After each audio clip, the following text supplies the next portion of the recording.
So we have been hearing about swatting issues here in San Antonio for a few years now. Just for some context, how long have we been seeing swatting? How long have we been putting that name to it? Yes, thank you. Well, unfortunately, this is something that has been around for about 2 decades. So the first time that it really entered the national consciousness was in 2008 when the Federal Bureau of Investigation released one of their notification memos to the wider law enforcement community. And they were reporting actually that from 2002 to about 2006, several individuals had called over 60 cities, creating this phenomenon. So it was really coined in 2008 as swatting, but it has been going on for about 20 years. We have seen a lot of schools targeted here in swatting attempts. For the people that are doing this, what is the draw of a school to do something like this? Well, in the research that I've done, it's been mostly on private individuals being affected, but that's actually the next stage of my research is looking at school-specific calls. And the aim of this is to create as much fear, either on an individual or social level as possible. And the aim of a school is that they're tapping into a lot of American society's well-known knowledge that this is a place where violence does happen. And so it becomes somewhat easier to trigger those associations by targeting a school, which is unfortunately in this country somewhat of a target for individuals like this. And of course, really violent individuals in real life. From law enforcement agencies here in San Antonio and Bexar County, we've heard that sometimes these calls can come from private individuals, sometimes it's organizations, sometimes they're not even in the United States. Trend-wise, what are we seeing in terms of who is making these swatting calls? Yeah, so as you mentioned, internationally, we do have a lot of individuals coming from what I've seen in my research. But this is something that unfortunately anyone that has access to a free online service can create a phone number and call in. So while we do have mostly the individuals that have been prosecuted are from here in the States, we do have quite a few coming from abroad, but I can't give you a definitive answer on that one just because that part of it is outside my expertise as a linguist. That's okay. So when we look at swatting calls, how does law enforcement determine where they're coming from, especially if it is meant to be elusive?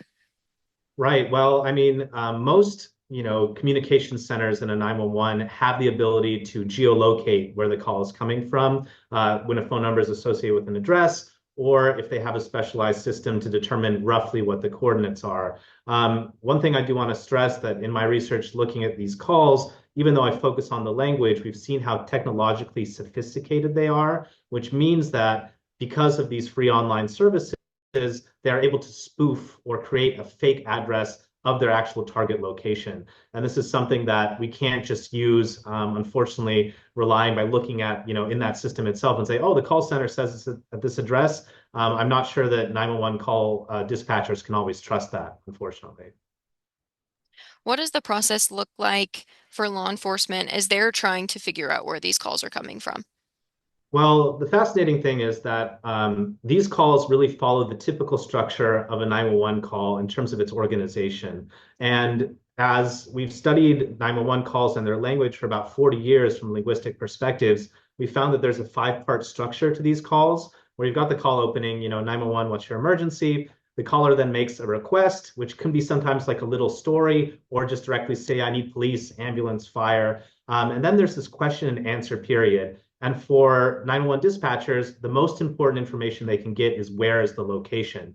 And in our analysis, in every one of the swatting calls we looked at, they provided that location right off the bat, because for a swatter, that's their main priority is to get the police to a specific location. So unfortunately, when it comes to this part of the call, that's something that they can very quickly get. And then after that, question and answer sequence about the nature of the emergency, the 911 call takers will give a response, say, help is coming, help is on the way, and then there's a closing. And these swatting calls do typically follow that pattern, but there are some exceptions as we found in our own research. What were some of those exceptions? Well, this is the fascinating thing, and I got to bring my co-author into this, Jennifer Plum, who's a graduate of our program here at Hofstra. This project arose because she, before she was a Hofstra student, was actually swatted herself. And so this was a case of mistaken identity, she believes, but she had the full SWAT team show up to her and her family, her dogs, and everything were affected. But she was inspired to really do this research.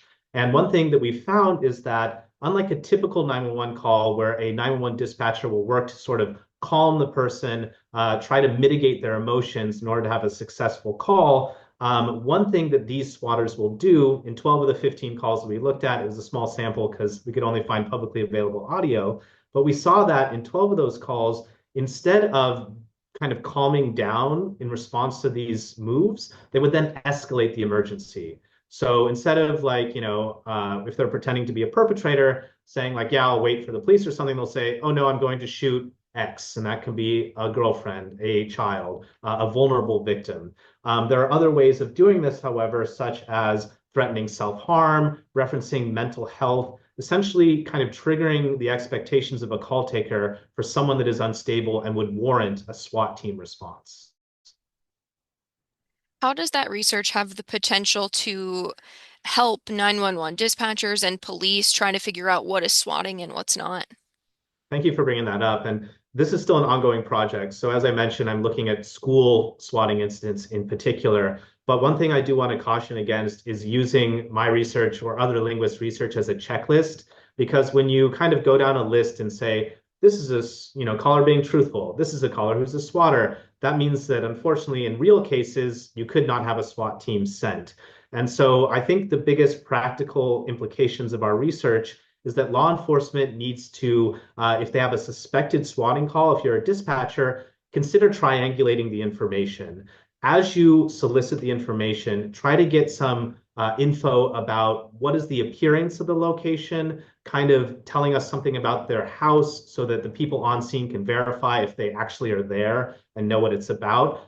If it's something like a school, reaching out to school authorities, reaching out to the school law enforcement liaison, seeing if they've heard shots, because oftentimes these calls kind of come in the middle of the action. And like I said, they're technologically sophisticated, which includes playing recorded gunshots on the tape, which a dispatcher may not be able to distinguish as real or false. And so I think that kind of triangulation is part of it. Also trying to get as much sort of real world verifiable information as possible is key when trying to distinguish these calls. But at the same time, please don't take these linguistic figures as checklist of truthful or deceptive just because we don't want to give a binary distinction when this kind of real world stakes can happen. Is there anything else that you would want to make sure people know about swatting and especially swatting when it comes to schools? Yeah, so I was having a conversation with a friend of the family who worked on plane hijackings back in the 70s and 80s when those were so common. He's a psychologist, and even though I'm a linguist, I try not to get into people's heads because we just have the language.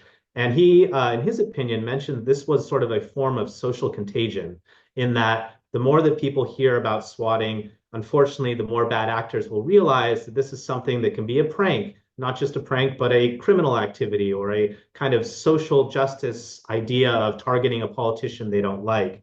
And so I think that what people need to realize is that if you are someone that could be in a potential swatting situation, have a couple of procedures in place for how can we trust but verify that a situation is happening. If there's a potential swatting, could we perhaps come up with a few designated numbers that the police could then call and say, hey, we've had a call come in from a parent or from a student or from multiple students. Can you verify what's going on? And so I think that that might be one way to mitigate this.